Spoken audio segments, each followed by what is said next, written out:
pit stop. It wasn't the best your team had had, but you also had a tight race car. What was the difference? We just had an up and down day, Krista. I think the early part of the race we weren't where we wanted to be with Miller Lite Ford Fusion, and Paul Wolf, the whole 2 crew, made a lot of adjustments, and by about halfway the car just woke up, and I think you saw we were able to drive from like 13th to 2nd at one point, and I thought we were pretty equal to Jimmy at that time, and we just kind of ran out of laps to get a shot at him. I feel like I might have got a crack at him at the front row. I could have gave him a run for his money, but just kind of ran out of laps there at the end, and proud of my guys for working real hard and adjusting on it and getting us back up to the front. It was fun to watch. A great day for Brad Kozlowski. Thanks, Brad and Krista. Let's go back in this race where Jamie McMurray, who won the All-Star race, looking for his first win of the year, lap 158, right there, concrete on the Monster Mile, creating problems. He was running 16th at the time at the exit of Turn 2, created problems for the driver of the 1 car. Jeff Hammond caught up with McMurray. Well, Jamie McMurray, what happened over off of Turn 2, and what did you think happened? Well, I'm not 100% sure. I guess that the racetrack came up, and when I came off of the corner, it just felt like I hit something obviously heavy, and initially I thought I'd blown a tire out because when I hit it, it actually pushed the car to the right, and I got into the fence a little bit, and as I slowed down, I couldn't figure out first off why I didn't hit the fence harder, and then what happened. I didn't see anything. It just hit the front end, ripped the splitter off, and it pushed the car to the right, so I'm not real sure. Great recovery. Yeah, thank you. And we'll have more on the aftermath of the 13th race of the season. Jimmy Johnson leading 272 laps and in victory lane.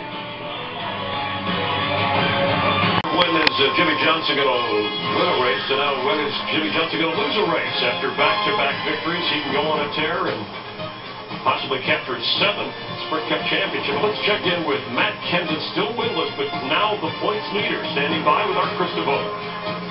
Well, from 21st to 3rd is a pretty good day, but I want to talk about that last restart. I know you talked with Clint Boyer. What happened there?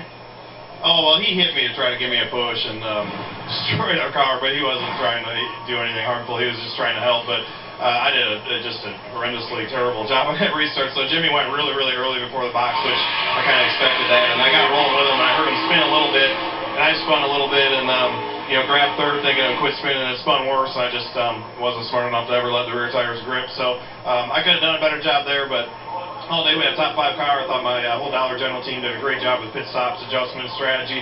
Did everything to put us there again this week. We're just a little off the fastest couple cars. You did say they put us there, and that's how the wins come. Thanks, Matt. Clint Boyer finishes 4th.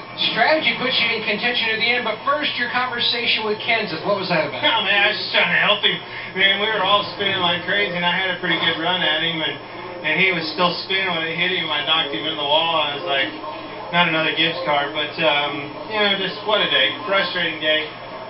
Hated that with Kyle, obviously. We're teammates, so to speak, with the manufacturer, and it was a bad deal. Obviously, I thought I was clear, and he kind of got up there, and I thought he was going to give it to me, and he didn't, and, ruined his day for sure, and certainly didn't help ours. But, the strategy was fuel mileage. I mean, we did a good job. I was saving a lot of fuel, and Patty, did a good job of strategizing to be there for the end, and unfortunately, another brake caution comes out and forces everybody to, figure it out from there. It's kind of hard to strategize around these races when the facts change.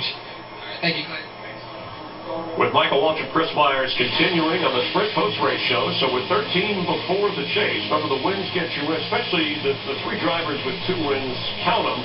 So we have 10 drivers that have race victories. If you're the points leader, you get in. That leaves 5 other spots for guys to get in, and a guy like Matt Kenseth, who's yet to win, had the most wins during the course of the season last year when Jimmy won his 6th championship. We'll get your thoughts in a moment, Michael. Let's head upstairs and some final thoughts on another outstanding season from Darrell, Larry, and Mike.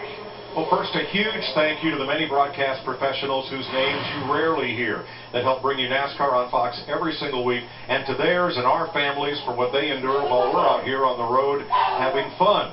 But for my cellmates of 14 years and me, this is the hardest season ever to say goodbye, because with this new chase grid format, I can't wait to see how it all turns out. Well, I just like the things that have happened from Daytona to Dover. And I know we say it's over and over, and when we say that, I get a little emotional about it. But the heart of a champion don't ever underestimate the heart of a champion, and that's what Jimmy Johnson has. Secretariat had a big heart. California Chrome, big heart. Don't ever underestimate the heart of a champion. You know, Mike and Darrell, we rode into Daytona 15 weeks ago with so many storylines. The rookie class, Jimmy Johnson and Matt Kenseth battling for that championship.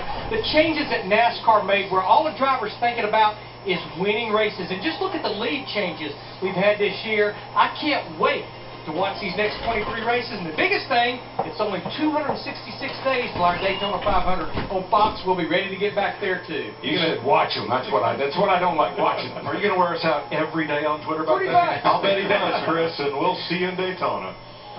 Thanks very much. And at that time, Dale Earnhardt Jr. will try to become the first back-to-back Daytona 500 winner since Sterling Marlin 20 years ago. But I think we might be watching the best driver in the history of NASCAR and Jimmy Johnson. He set us up, too. We were at Kansas. He was bickering with his crew chief, Chad Knaus, and they didn't run well. They go to the All-Star race. Didn't perform up to the level that we thought they would. But then, when the Coca-Cola 600 rode around last week, they were ready. And, Chris, they came here on a mission. It was obvious that he had the most speed of anybody yesterday in practice, and he carried it through all day today. It doesn't matter the format. Jimmy just has a way of winning, and he has another Monster Mile trophy. He says he has kind of a den that they all hang out in. It must be spooky. We'll tell you what his text that Michael Jordan was about to when we come back. Over, that is Miles the Monster, smaller version of that trophy. Will be handed to Jimmy Johnson. 9 wins in 25 Dover races. And Toyota, let's go places, and we'll check next week. Sprint Cup action in Pocono. And, of course, Jimmy Johnson has won there 3 times. He's won everywhere. Yeah, and today proved that that team's ready to race through the summer. I think it's really interesting, though. You've seen Brad Keselowski, you've seen Kevin Harvick week in and week out. Those are Jimmy's main competition. We're going to Pocono. It's a totally different venue. It'll be interesting to see if this momentum continues. Yeah, we're going to hand off coverage to our friends over at TNT, who will be broadcasting the next 6 races, and you'll be able to enjoy NASCAR there. We wish them well, all the competitors during the summer series, and they'll be chasing Jimmy Johnson. You can always enjoy NASCAR on Fox Sports 1 on Race Of, Race Day in Victory Lane, and of course back on Fox in February. We'll be back here in just a moment. His 6th championship, he texted Michael Jordan and said, "Now what?" Jordan texted back and said, "Go get 7." And that's pretty good. It's nice hearing from a guy like Michael Jordan. You said the pre-race show, our bold prediction that Jimmy would win his 7th championship this year. If not, who can put on a run and keep him from doing it? Well, it would be interesting to see if Harvick and that group from the Stewart-Haas team and that potent Chevy can do anything with Jimmy Johnson. He's had some trouble on pit road. Everybody's going to struggle here and there on pit road. So Harvick, a great leader along with Rodney Childers, they could be the team that challenges Jimmy Johnson. Yep, Harvick, a frustrating day today. Hey, it's been fun working with you, by the way. I love it. You'll be doing the truck race on Fox Sports 1. Next Friday night, we're going to be on Fox Sports 1. And you know, Chris, every week we're on Fox Sports 1 talking NASCAR. And we'll watch closely. Every night's the Super Bowl or Pocono. Tonight on Fox, Enlisted, an American Dad, Family Guy, and then a Space Odyssey coming on at 9 o'clock. Don't forget, over on Fox Sports 1 at 7 Eastern, we'll turn things around. Victory Lane, and Jimmy Johnson's going to stop by and talk with us.